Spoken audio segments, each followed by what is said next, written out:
It's one of those things that, you know how bad it is, but you can't stop it. Can't stop, won't stop, as much as you hate it. It's almost like a drug. It's like everyone hates it. They wish they weren't a certain way, but you're not going to stop anytime soon. There are pros and cons to the selfie. I think it can have all kinds of positive benefits. I think, what are you doing? I don't care to see that picture of your face. People everywhere use the word selfie on a continuous basis, but is it really themselves that they are taking a picture of?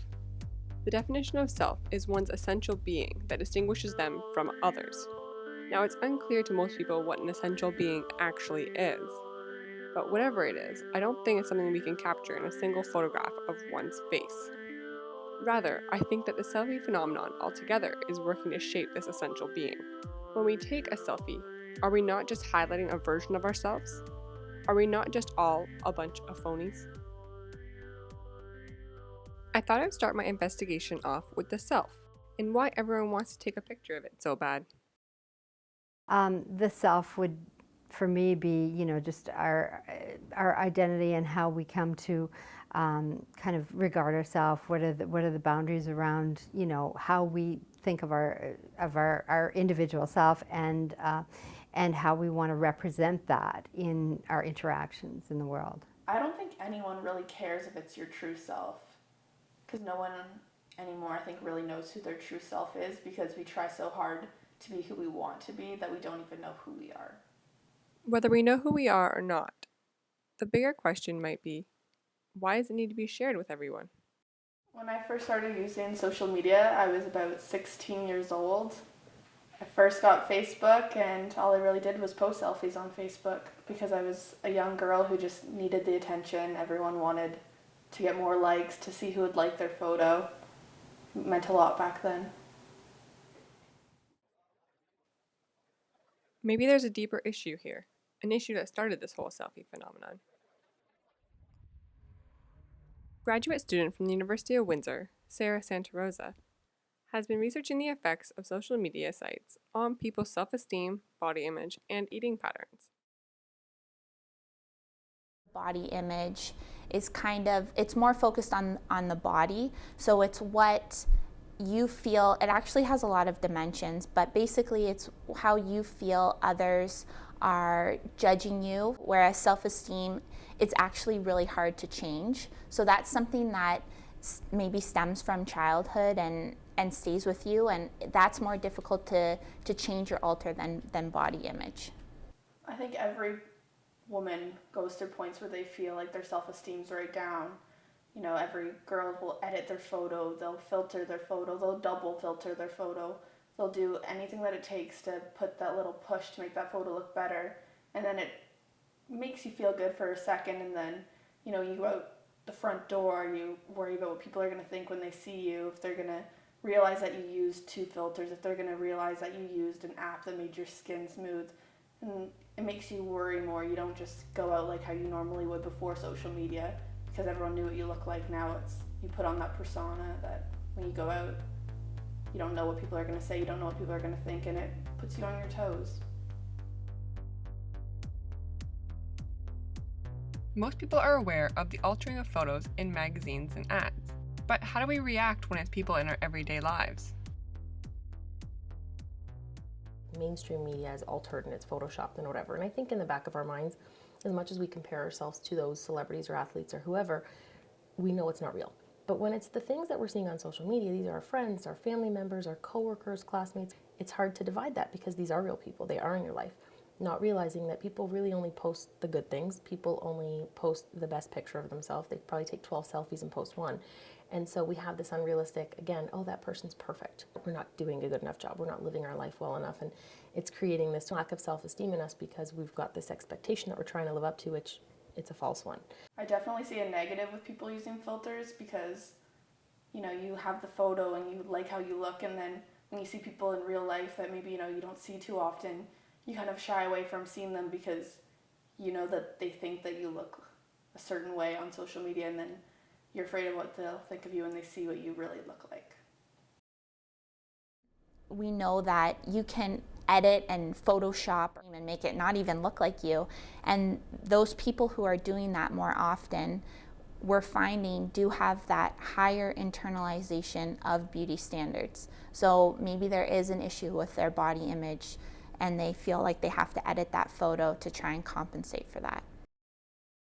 This lowered view of our body image can create severe effects on our self-esteem, allowing for a host of emotional, mental, and physical illnesses to arise.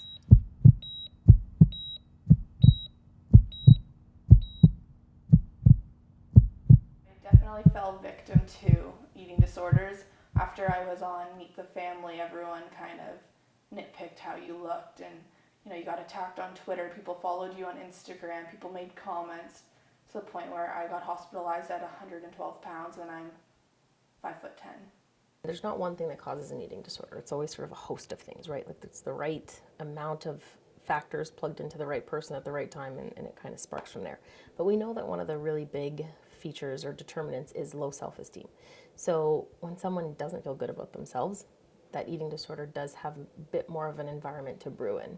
And we know that one of the biggest features of self-esteem is your body image, so how you feel about the way you look. So we know that those two things combined together, if they're not good, if they're very low, again, could definitely contribute to the development of an eating disorder. And we know that social media, like mainstream media, has a very big impact on those two things.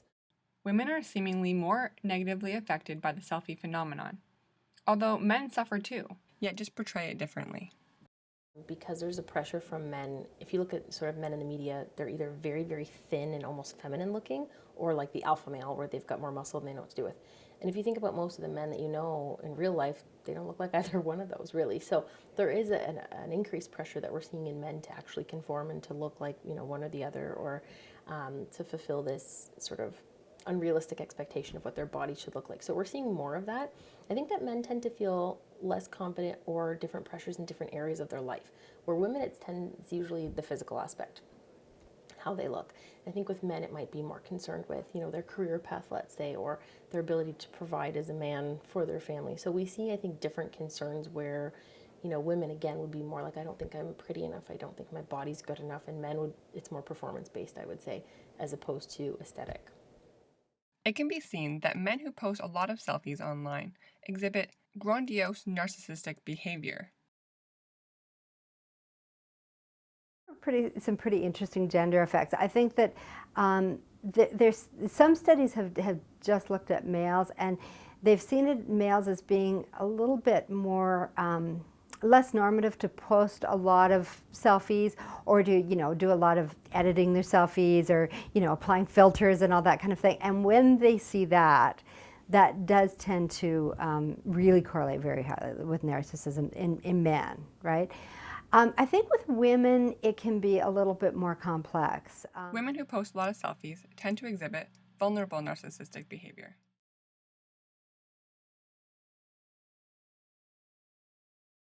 Someone who's still very focused on themselves, they really, there's a high degree of attention to themselves, but they're constantly looking for input from other people to sort of shore up that sense of themselves.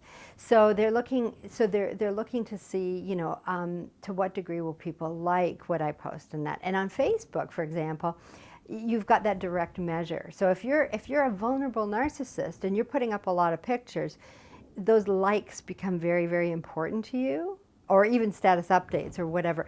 But the idea that it's not just the act of putting up a lot of pictures, but it's wanting people to like them, that helps with their self-esteem. And if they don't get all those likes, their self-esteem kind of plummets. So females who spend a lot of time on social networking sites are more likely to be classified at risk of an eating disorder, and they're also more likely to use binge eating, vomiting, exercise, and food substitutes to lose or control their weight.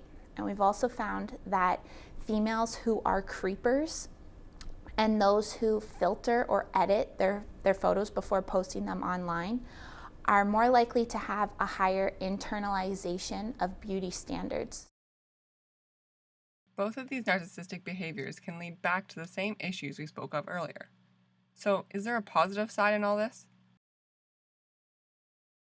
Having that ability to control the way you are viewed may be, you know, not a bad thing. Like it may be something, an area where women are taking control, and they're saying, you know, well, rather than just, you know, maybe other pictures I'm tagged in sort of representing me, I want to have a picture that represents me, that I've had some control in the way it's edited, for example.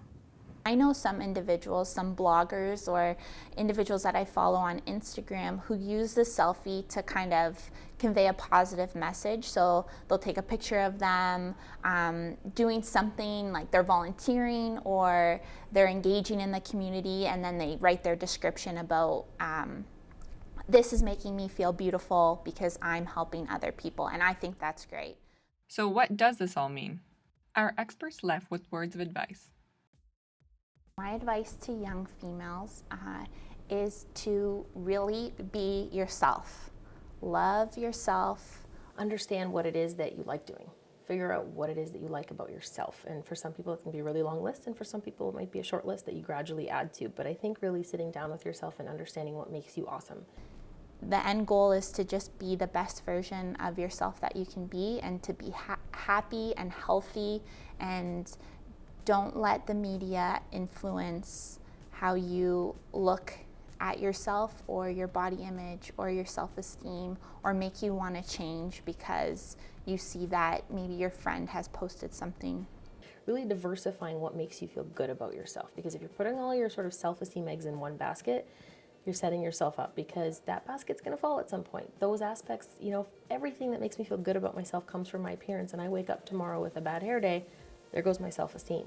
If everything that makes me feel good about myself comes from my ability to play hockey and I break my ankle, there goes all my self-esteem. So we want to make sure that you're just kind of spreading all that stuff out. So, you know, a little bit of what makes you feel good comes from every aspect of your life, so that you're covered. When you do wake up with that bad hair day tomorrow, it's okay, because you got all this other stuff to keep you going, right?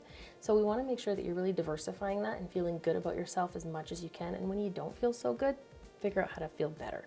Whether that means talking to somebody about it, journaling, going outside for a walk, whatever it is that kind of gives you that, okay, I can do this and I'm gonna get past that sort of hump and get to feeling good again, do that. Could say something to myself when I was younger, it would literally be to enjoy my life. Like, I look back on the past years and I've done nothing. All I've done is work hard at being likable on social media and pretending to be something that I'm not, you know, doing things, posing for things, all because it's what I thought would make people like me. It's what I thought, you know, people wanted from me. And at the end of the day, I lost everything. I lost everyone because no one knew who I was. You know, they knew what I looked like. They knew who, you know, I seemed to be. And then they got to know me and they realized, you know, you're nothing like that. You know, you did Playboy, but, you know, you're the most moral person I know. Like, you yell at us when we do things like that. But then there's these pictures of you, you know, you do modeling, but then you're getting mad at us when we're not eating, but you did that. And it's one of those things that contradicts itself a million times, and all of us hate to admit that we do, but we all do it anyways. And it is, you know, the new drug, I guess, is selfie. It's something that is not going to stop anytime soon, and it's something that everyone can't not do.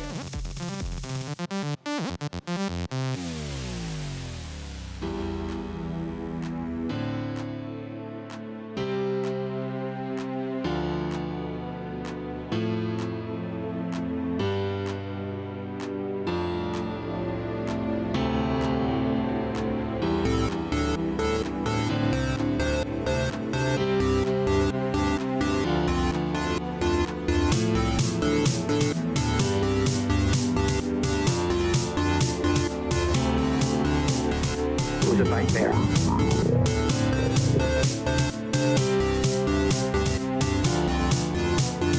It was a nightmare.